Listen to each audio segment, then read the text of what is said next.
Sa iba pang balita mga kabrigada, nagpasalamat si Cardinal Luis Antonio Tagle sa lahat ng mga Pilipino na nagpaabot ng panalangin sa kanilang tatlong mga cardinals kasama sina Manila Archbishop Jose Cardinal Advincula at CBCP President Caloocan Bishop Pablo Virgilio Cardinal David.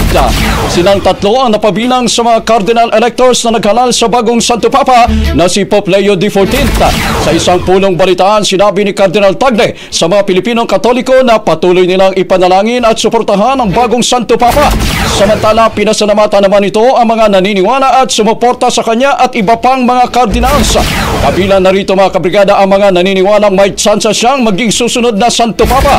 Sa kabila nito muli niyang ipinaalala ang papacy ay hindi kinakampanya para sa isang kandidato dahil ang pagpili sa pamamagitan ng conclave ay sa pamamagitan ng isang halalang may gabay ng Holy Spirit. Sa ngayon mga kabrigada, mananatili ang mga senior officials sa kanilang pwesto sa Vatican, kabilang si Cardinal Tagle na siyang Pro-Prefect of Dicastery for Evangelization.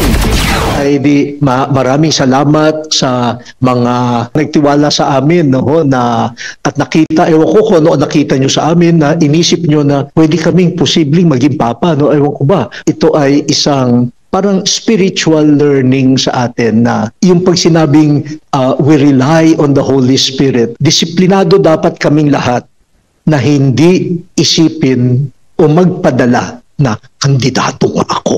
Ako. Ni Cardinal Luis Antonio Tagle.